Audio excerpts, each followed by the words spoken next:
പിതാവിനും പുത്രനും പരിശുദ്ധ റൂഹായിക്കും സ്തുതി, ആദ്യം മുതൽ എന്നേക്കും തന്നെ ആമേൻ. ഇന്ന് ജൂലൈ 19 ഞായറാഴ്ച. വിശുദ്ധ മർക്കോസിൻ്റെ സുവിശേഷം 8-ാം അധ്യായം 10-11 വാക്യങ്ങൾ. ഉടനെ അവൻ ശിഷ്യന്മാരുടെ കൂടെ പടകിൽ കയറി ദൽമനൂഥ പ്രദേശത്തേക്ക് പോയി. അപ്പോൾ പരീശന്മാർ വന്ന് അവനോട് തർക്കിച്ചു തുടങ്ങി. അവനെ പരീക്ഷിക്കുവാൻ അവർ ആകാശത്തു നിന്നുള്ള ഒരു അടയാളം അവനോട് ആവശ്യപ്പെട്ടു. വിശുദ്ധ മർക്കോസിൻ്റെ സുവിശേഷത്തിലെ യേശുവിൻ്റെ ഒരു ചെറിയ യാത്രയെക്കുറിച്ചാണ് നാം ധ്യാനിക്കുന്നത്. 4000 പേരുടെ വിശപ്പകറ്റിയ ശേഷം യേശു ശിഷ്യന്മാരോടൊപ്പം ദൽമനൂഥയിലേക്ക് യാത്ര ചെയ്യുന്നു. അത്ഭുതത്തിൻ്റെ മലമുകളിൽ നിന്ന് അവിശ്വാസത്തിൻ്റെ താഴ്വരയിലേക്ക് ആ യാത്ര, ജനക്കൂട്ടത്തിൻ്റെ നന്ദിയിൽ നിന്ന് പരീശന്മാരുടെ സംശയത്തിലേക്കാണ്. ആ യാത്രയിൽ 3 ഹൃദയങ്ങളെ നമുക്ക് കാണാം. ആദ്യത്തേത് നന്ദിയുള്ള ഹൃദയം. 4000 പേർ വിശന്നാണ് യേശുവിൻ്റെ അടുക്കൽ വന്നത്. അവർ നിറഞ്ഞ വയറുമായി മാത്രമല്ല, നിറഞ്ഞ ഹൃദയവുമായി മടങ്ങി.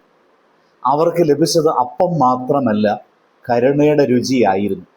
ദൈവത്തിൻ്റെ കരുണ ഒരിക്കൽ സ്പർശിച്ച ഹൃദയത്തിന് ഓരോ ശ്വാസവും ഒരു അത്ഭുതം.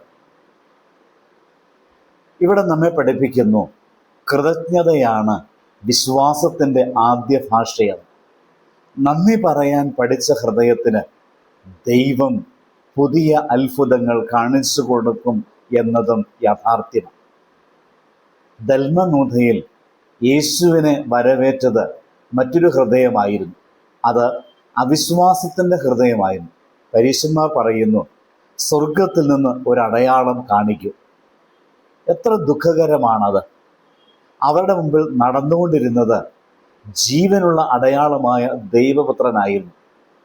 അന്ധരുടെ കണ്ണുകൾ തുറന്നവൻ, വിശപ്പുള്ളവരെ അവരുടെ വിശപ്പ് തീർത്തവൻ, പാപികളെ ഉയർത്തിയവൻ അവരുടെ മുമ്പിൽ കൂടെ നടന്നു. എന്നിട്ടും അവർ ചോദിച്ചു, ഇനിയും എന്ത് തെളിവുണ്ട്? ദൈവത്തെ സ്വീകരിക്കാൻ മനസ്സില്ലാത്ത ഹൃദയത്തിൽ ഒരത്ഭുതവും മതിയാവുകയില്ല. കാരണം പ്രശ്നം കണ്ണിലല്ല, ഹൃദയത്തിലാണ്. മഴ പെയ്താലും പാറയിൽ വിത്ത് മുളയ്ക്കുകയില്ല. അതുപോലെ കൃപ ചൊരിഞ്ഞാലും അടഞ്ഞ ഹൃദയത്തിൽ വിശ്വാസം വിരിയുകയില്ല. ഇന്നും ചിലപ്പോൾ നാമും ഇങ്ങനെ ചോദിക്കാറില്ലേ, കർത്താവേ, എൻ്റെ ജീവിതത്തിൽ ഒരു അത്ഭുതം കൂടെ പ്രവർത്തിക്കൂ, ഞാൻ വിശ്വസിക്കും.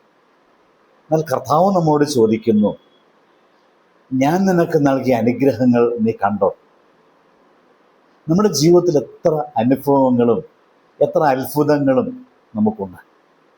ഭാവികളായ നമ്മെ ജീവിക്കുവാൻ അനുവദിക്കുന്ന സ്നേഹത്താൽ വലിയ അടയാളം വേറെയുണ്ടോ? മൂന്നാമത്തെ ഹൃദയം ഇവിടെ കാണുന്നത് ശിഷ്യരുടേതാണ്. അവർ യേശുവിനെ സ്നേഹിച്ചു, അവർ യേശുവിനെ പിന്തുടർന്നു, അത്ഭുതങ്ങൾ കണ്ടു. എന്നിട്ടും അവർക്കെല്ലാം മനസ്സിലായില്ല. ഇതാണോ നമ്മുടെ ജീവിതം? നാം പ്രാർത്ഥിക്കുന്നവരാണ്, വചനം കേൾക്കുന്നവരാണ്, വായിക്കുന്നവരാണ്. എന്നിട്ടും ജീവിതത്തിൽ ചില പരീക്ഷണങ്ങൾ വരുമ്പോൾ വിശ്വാസം തളരുന്നു. ചിലപ്പോൾ അപ്പത്തിൻ്റെ കുറവാണ് നാം കാണുന്നത്. അപ്പം വർദ്ധിപ്പിക്കുന്ന കർത്താവിനെ നാം കാണുന്നില്ല. കാറ്റിൻ്റെ ശക്തിയെ നാം ചിലപ്പോൾ കാണും. കാറ്റിനെ ശാസിക്കുന്ന കർത്താവിനെ നാം മറന്നുപോകും. എന്നാൽ ശിഷ്യന്മാരെ ഉപേക്ഷിക്കാത്ത കർത്താവ് ഇന്നും നമ്മെ കൈപിടിച്ച് നടത്തുന്നു. നമ്മുടെ അപൂർണമായ വിശ്വാസത്തെ പൂർണ്ണതയിലേക്ക് വളർത്തുന്നു. നമുക്കിന്ന് സ്വയം ചോദിക്കാം, ഞാൻ ഏത് ഹൃദയത്തിൻ്റെ ഉടമയാണ്? നന്ദി പറയുന്ന ജനക്കൂട്ടത്തിൻ്റെ ഹൃദയമോ, അടയാളങ്ങൾ മാത്രം ആവശ്യപ്പെടുന്ന പരീശൻ്റെ ഹൃദയമോ, വളർന്നുകൊണ്ടിരിക്കുന്ന ശിഷ്യൻ്റെ ഹൃദയമോ? ദൈവം നമ്മെ പുതിയ ഹൃദയത്തിലേക്ക് വിളിക്കുന്നു. പരാതിയുടെ ഹൃദയത്തിൽ നിന്ന് സ്തോത്രത്തിൻ്റെ ഹൃദയത്തിലേക്ക്, സംശയത്തിൻ്റെ ഹൃദയത്തിൽ നിന്ന് വിശ്വാസത്തിൻ്റെ ഹൃദയത്തിലേക്ക്, ഉപരിപ്ലവമായ വിശ്വാസത്തിൽ നിന്ന് ക്രിസ്തുവിനെ ആഴത്തിൽ അനുഭവിക്കുന്ന ആ ഒരു അനുഭവത്തിലേക്ക് പ്രാർത്ഥിക്കും. കർത്താവേ, എനിക്ക് പുതിയ അടയാളങ്ങൾ വേണ്ട. അങ്ങ് എല്ലാ ദിവസവും ചെയ്തുകൊണ്ടിരിക്കുന്ന അത്ഭുതങ്ങളെ തിരിച്ചറിയാനുള്ള ആത്മീയ കണ്ണുകൾ എനിക്ക് നൽകണമേ. പരാതിപ്പെടുന്ന തരങ്ങൾക്ക് പകരം സ്തോത്രം പാടുന്ന നാവും, സംശയിക്കുന്ന ഹൃദയത്തിന് പകരം വിശ്വസിക്കുന്ന ഹൃദയം എനിക്ക് നൽകണമേ. ആമേൻ. ദൈവം അനുഗ്രഹിക്കട്ടെ.